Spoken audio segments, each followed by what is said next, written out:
Saudara-saudara yang dikasihi Tuhan, Shalom, selamat pagi dan salam sehat bagi kita semua. Kembali kita berjumpa dalam Renungan Harian Toraya, edisi Jumat 23 Oktober 2020. Pembacaan kita pada pagi hari ini dari kitab Perjanjian Baru, yaitu Titus pasal 2 ayat 1-10, dan kita juga akan menaikkan doa syafaat kita. Mari mempersiapkan diri untuk masuk dalam perenungan firman Tuhan.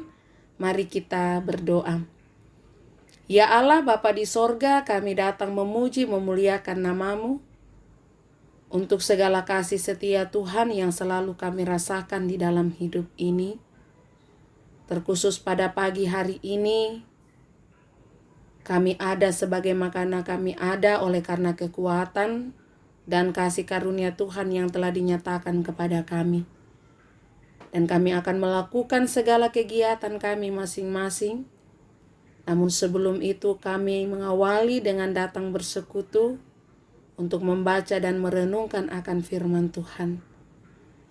Biarlah Roh Kudus Tuhan yang akan menolong, menguasai hati dan pikiran kami, supaya kami dapat mengerti firman-Mu dengan baik dan boleh kami lakukan di dalam kehidupan kami. Ya Allah, Bapa kami yang ada di sorga, ampunilah dosa kami, supaya kami layak ada di hadapan-Mu. Kami telah siap mendengarkan firman-Mu saat ini Tuhan. Di dalam nama Tuhan kami Yesus Kristus, Tuhan dan Juru Selamat kami yang hidup. Amin. Titus pasal 2 ayat 1-10 firman Tuhan. Kewajiban orang tua, pemuda, dan hamba. Tetapi engkau beritakanlah apa yang sesuai dengan ajaran yang sehat. Laki-laki yang tua hendaklah hidup sederhana, terhormat, bijaksana, sehat dalam iman, dalam kasih, dan dalam ketekunan. Demikian juga perempuan-perempuan yang tua, hendaklah mereka hidup sebagai orang-orang beribadah. Jangan menfitnah, jangan menjadi hamba anggur, tetapi cakap mengajarkan hal-hal yang baik. Dan dengan demikian mendidik perempuan-perempuan muda mengasihi suami dan anak-anaknya. Hidup bijaksana dan suci, rajin mengatur rumah tangganya, baik hati dan taat kepada suaminya, agar firman Allah jangan dihujat orang. Demikian juga orang-orang muda. Nasihatilah mereka supaya mereka menguasai diri dalam segala hal, dan jadikanlah dirimu sendiri suatu teladan dalam berbuat baik.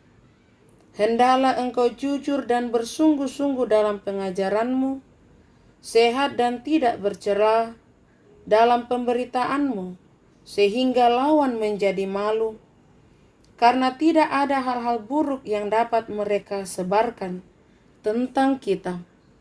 Hamba-hamba hendaklah taat kepada tuannya dalam segala hal dan berkenan kepada mereka.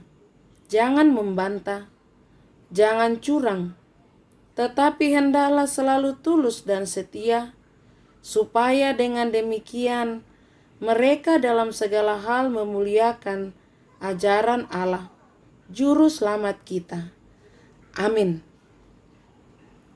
Yang menjadi perenungan kita pada saat ini dari Titus pasal 2 ayat 1-10, dan tema menjadi teladan kehidupan. Secara sederhana dapat dipahami bahwa teladan adalah sesuatu yang patut ditiru, baik dari segi perkataan maupun perbuatan, yang nampak dalam kelakuan setiap hari. Paulus menyampaikan kepada Titus tentang apa yang harus disampaikan untuk menanggapi kelakuan dan ajaran-ajaran yang tidak sehat yang muncul dalam kehidupan jemaat. Karena itu, Paulus menguraikan bahwa laki-laki yang tua hendaknya menjadi pribadi yang sederhana dan terhormat, sedangkan perempuan hendaknya menunjukkan sikap perempuan yang tekun beribadah. Selain itu, perempuan yang muda diharapkan mengasihi suami dan anak dalam keteladanan. Untuk itu Paulus berharap agar orang-orang dapat hidup sederhana dan jangan sampai seperti peminum yang tidak dapat mengendalikan diri, tetapi pentingnya menjadi pribadi yang terhormat karena kebaikannya, sehat dalam iman, dan tekun memelihara kehidupan yang benar, sebab dengan berlaku seperti itu menunjukkan bahwa ia telah menjadi manusia baru dalam Kristus. Karena itu, Paulus menginginkan bahwa seseorang pelayan harus menjadi kesaksian Allah bagi sesamanya dengan cara menjadi teladan dan memelihara ajaran yang menyehatkan. Saudara-saudara yang dikasihi Tuhan, bagaimana dengan kehidupan Anda? Apakah sudah menjadi teladan dalam tutur kata dan tindakan? Yesus telah menjadi teladan dalam seluruh aspek kehidupan, bahwa seluruh rangkaian kehidupannya telah menunjukkan cara hidup yang patut diteladani. Karena itu, marilah kita selaku orang yang percaya terus menyatakan sikap yang dapat menjadi model untuk diteladani oleh semua orang dalam kehidupan kita. Kita tak akan sempurna bertindak seperti Yesus, namun dengan bimbingan Roh Kudus, kita akan dimampukan menjadi teladan kebenaran. Amin. Mari kita berdoa. Kami datang mengucap syukur kepadamu ya Allah Bapa kami yang ada di sorga. Oleh karena kasih dan kemurahan-Mu telah dinyatakan kepada kami, di mana kami telah membaca merenungkan akan firman Tuhan yang sungguh menjadi sukacita bagi kami, di mana kami harus menampilkan keteladanan hidup dimanapun kami berada. Kiranya Tuhan terus menolong kami untuk menjadi pelaku firman yang setia. Ya Allah Bapa kami yang ada di sorga, saat ini juga kami datang berdoa kepadamu bagi jemaat Tuhan dimanapun mereka berada, dalam berbagai kehidupan yang dijalani, dalam pekerjaan, usaha, pendidikan anak cucu, bahkan di dalam berbagai kegiatan-kegiatan yang dilakukan. Kiranya Tuhan tetap memberikan kekuatan, kesehatan, keteguhan iman, sehingga kekasih-kekasih kami ini tetap bersuka cita dan dimampukan untuk melakukan tugas tanggung jawab dengan baik. Dan dari dalam kesemua itu berkat Tuhan akan dinyatakan.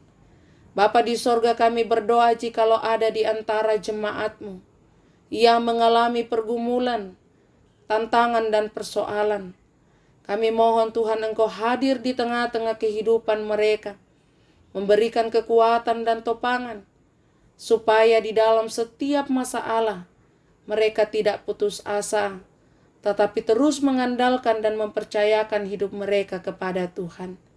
Ya Allah Bapa di sorga, saat ini juga kami datang bersyukur bersama dengan kekasih-kekasih Tuhan yang boleh merayakan ulang tahun kelahiran hari ini.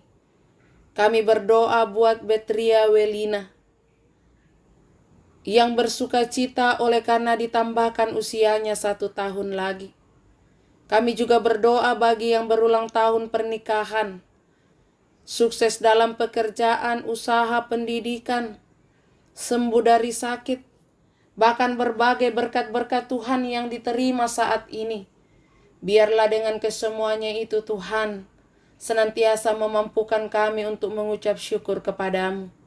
Ya Allah Bapa di sorga, saat ini juga kami teringat bagi kekasih-kekasih kami yang mengalami pergumulan oleh karena sakit, baik yang ada di rumah sakit, yang sementara berobat jalan, yang ada di ruang perawatan rumah sakit, bahkan juga yang mengalami lanjut usia namun mengalami pun kelemahan.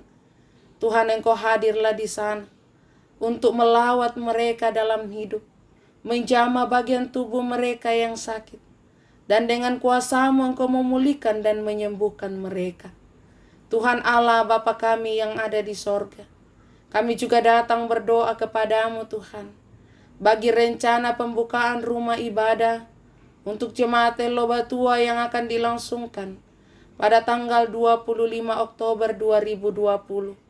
Berkenanlah Tuhan Engkau memberkati, supaya segala persiapan kami boleh lancar, dan juga Tuhan, jemaat-Mu boleh mempersiapkan diri, sehingga pada waktunya kami dapat kembali beribadah, memuji dan memuliakan nama-Mu. Bapa di sorga, kami juga berdoa untuk pemerintah kami, tenaga medis, bahkan siapapun yang terlibat dalam penanganan COVID-19 saat ini. Hadirlah Tuhan Engkau di sana untuk menguatkan mereka, memampukan mereka, hikmat-Mu dinyatakan, supaya dapat menyelesaikan pergumulan ini dengan baik. Harapan kami Tuhan, virus ini dapat tertangani, dan kemudian kami kembali beraktivitas dengan bebas, serta tidak lagi disertai rasa takut dan gelisah. Tuhan, dengar doa dan harapan kami. Ya Allah Bapa di sorga, kami mau serahkan kehidupan kami hari ini ke dalam tangan pengasihan Tuhan. Di dalam nama Tuhan kami Yesus Kristus, Tuhan dan Juru Selamat kami yang hidup. Amin. Demikianlah renungan pagi kita saat ini. Selamat beraktivitas. Tuhan Yesus memberkati.